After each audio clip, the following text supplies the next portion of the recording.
सरसों का साग आज इतना टेस्टी बना कि खाकर मज़ा आ गया। और बने भी क्यों ना, क्योंकि आज हमने सरसों का साग बिल्कुल ढाबा स्टाइल बनाकर तैयार किया है। यानी कि जैसे ढाबे वाले बनाते हैं सेम उसी तरीके से आज हमने सरसों का साग बनाया है। हेलो एवरीवन, मैं हूं अनीता और कुक विद अनीता में आप सभी का स्वागत है। सरसों का टेस्टी साग बनाने के लिए हम यहाँ पर लेंगे 500 ग्राम पालक, 1 किलो सरसों लेंगे। पहले हम यहाँ पर पालक और सरसों को अच्छे से साफ़ कर लेंगे और पालक और सरसों के पीछे की जो मोटी डंठल है उसको हम यहाँ पर निकाल देंगे। पालक और सरसों को अच्छे से साफ़ करने के बाद हम इसे बारीक बारीक कट कर लेंगे। हमें यहाँ पर पालक और सरसों को मोटा नहीं काटना है, बिल्कुल बारीक बारीक यानी फाइनली चॉप हमें यहाँ पर कर लेना है पालक और सरसों को। साग हमारा कटकर तैयार हो गया है। साग को हमने यहाँ पर बिल्कुल बारीक बारीक काट लिया है। अब हम इसे 4 से 5 बार अच्छे से पानी से धोकर साफ़ कर लेंगे। हो सके तो साग को धोने के लिए गुनगुने पानी का यूज़ करें। गुनगुने पानी से साग जब हम धोते हैं तो साग के ऊपर की जितनी भी डस्ट है वो सब आसानी से निकल जाती है। साग को हमने यहाँ पर अच्छे से धो लिया है। अब लेंगे कुकर, क्योंकि आज हम इस साग को कुकर में बनाने वाले हैं। सरसों को पकने में थोड़ा टाइम लगता है तो इसलिए हम यहाँ पर जो है कुकर का यूज करेंगे। अपने सारे कटे हुए साग को हम डाल देंगे कुकर में। इसके साथ ही कुछ मसाले भी हम यहाँ पर डालेंगे, जैसे कि 4 से 5 लहसुन की कली डालेंगे। साथ में मैंने यहाँ पर एक बड़े साइज का प्याज लिया था और 4 से 5 हरी मिर्ची ली थी, जिनको मोटा मोटा काट लिया था, वो डाल रही हूँ। और इसके साथ ही हम यहाँ पर डाल देंगे 1 चम्मच सौंफ। मैंने पहले भी बताया है, आप कभी भी पालक या फिर बैंगन की सब्ज़ी बनाएं तो उसमें सौंफ का यूज़ ज़रूर करें। सौंफ डाइजेशन में भी मदद करती है और साथ में ही जिनको पालक खाने से गैस वगैरह की प्रॉब्लम होती है तो वो भी नहीं होती है। 1 चम्मच नमक डाल देंगे और साथ में डाल देंगे हम यहाँ पर 1 गिलास पानी।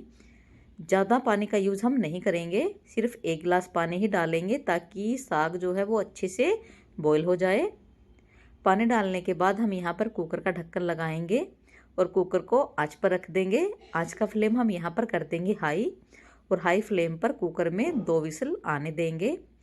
जब तक साग हमारा बॉईल हो रहा है तब तक हम मसाला देख लेते हैं। तड़के के लिए मैंने यहाँ पर एक बड़े साइज का प्याज लिया था, जिसको फाइनली चॉप कर लिया है। 2 टमाटर लिए थे, उनको भी मैंने यहाँ पर मोटा मोटा काट लिया है। 1 इंच अदरक का टुकड़ा और 6 से 7 लहसुन की कली ली थी, जिनके लच्छे निकाल दिए हैं। और साथ ही लेंगे 4 से 5 सूखी लाल मिर्च। अब आंच पर एक पैन रखेंगे और उसमें डाल देंगे 4 चम्मच मक्की का आटा। अगर आपके पास मक्की का आटा नहीं है तो आप यहाँ पर बेसन का यूज भी कर सकते हो।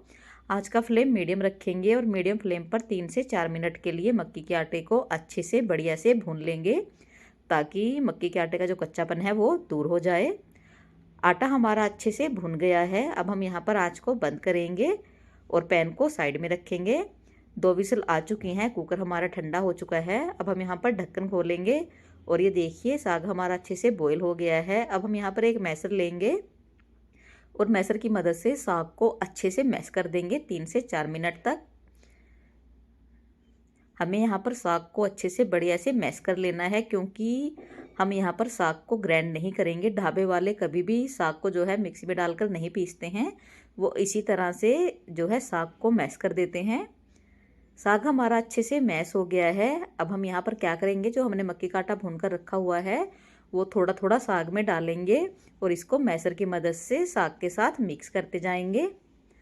आप भी एक बार इस तरीके से सरसों का साग बनाकर देखिए, सभी लोग खाकर इस साग को खुश हो जाएंगे। ढाबे वाला टेस्ट उनको घर पर ही मिल जाएगा। जो बचा हुआ मक्की का आटा है वो भी हम यहाँ पर ऐड कर देंगे कुकर में और उसको भी अच्छे से बढ़िया से मिक्स कर देंगे साग के साथ। मक्की का आटा साग में अच्छे से मिक्स हो गया है, बढ़िया से मिक्स हो गया है और इस आटे को हमने भूनकर यूज किया है, ये कच्चा नहीं है। आटा जब हमारा अच्छे से मिक्स हो जाए, बढ़िया से साग के साथ मिक्स हो जाए, तो हम यहाँ पर साग को साइड में रख देंगे। देखिए अच्छे से बढ़िया से आटा मिक्स हो गया है, अच्छे से बढ़िया से साग हमारा मैश हो गया है। सेम इसी तरीके से ढाबे वाले जो है सरसों का साग बनाकर तैयार करते हैं, जिन्हें लोग बड़े चाव से ढाबे पर बैठकर खाते हैं। अब हम इसके लिए एक तड़का तैयार करेंगे।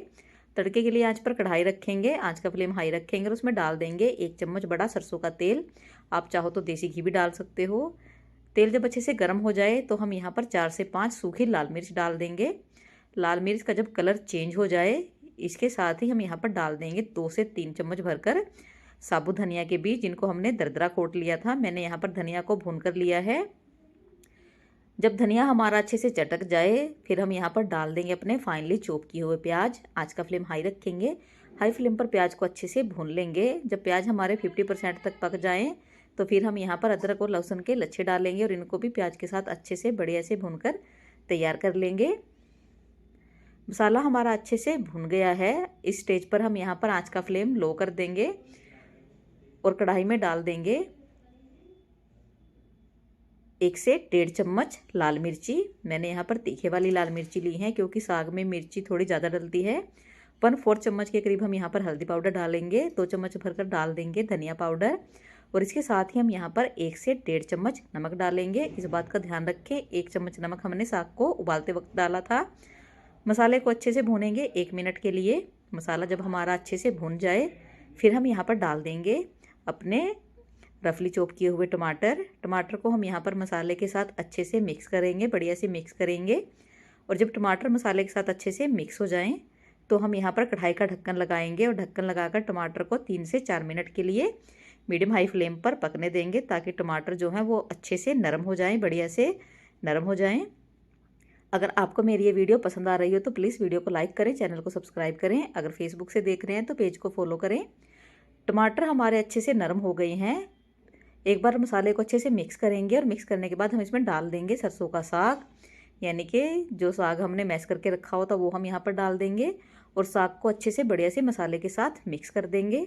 देखिए कितना बढ़िया, कितना लाजवाब हमारा सरसों का साग लग रहा है। ढाबे वाले सेम इसी ट्रिक से सरसों का साग अपने ढाबे पर बनाते हैं, जिसे लोग बड़े दूर दूर से आते हैं खाने के लिए और बड़े चाव से खाते हैं। साग हमारा मसाले के साथ अच्छे से मिक्स हो गया है, बढ़िया से मिक्स हो गया है। देखिए कितना बढ़िया लग रहा है। अब हम इसे ढककर 2 मिनट के लिए पकने देंगे और 2 मिनट के बाद हम यहाँ पर कढ़ाई का ढक्कन खोलेंगे और बस हमारा ढाबे वाला सरसों का टेस्टी साग बनकर तैयार हो गया है। देखिए इसे बनाना भी बहुत आसान है और ये बहुत जल्दी बन जाता है। और देखिए कितना बढ़िया, कितना टेस्टी लग रहा है। जब साग हमारा बनकर तैयार हो जाए, फिर हम यहाँ पर डाल देंगे थोड़ी सी भुनी हुई कस्तूरी मेथी, जिसको हाथ से क्रश करके डालेंगे। भुनी हुई कस्तूरी मेथी डालने से बहुत अच्छी खुशबू आती है और साथ ही टेस्ट भी बढ़ जाता है। कस्तूरी मेथी डालकर हम यहाँ पर अच्छे से मिक्स कर देंगे और बस हमारा सरसों का ढाबे वाला टेस्टी साग बनकर तैयार हो गया है। अब हम इसे आपको दिखाते हैं एक बाउल में निकाल कर कि कितना बढ़िया, कितना टेस्टी हमारा एकदम ढाबे वाला सरसों का साग बनकर तैयार हुआ है। अब आपको साग खाने के लिए, यानी कि ढाबे वाला साग खाने के लिए ढाबे पर जाने की ज़रूरत बिल्कुल भी नहीं है। आप इसे घर पर बिल्कुल सिंपल तरीके से बनाकर तैयार कर सकते हो। बहुत ही जल्दी ये साग बनकर तैयार हो जाता है और खाने में बहुत ही बढ़िया, बहुत ही टेस्टी लगता है। मेरे घर पर ये ढाबे वाला साग सभी को बहुत पसंद आया, सभी ने बड़ा खुश होकर इस साग को खाया है। आप भी एक बार इस रेसिपी को ज़रूर ट्राई करें।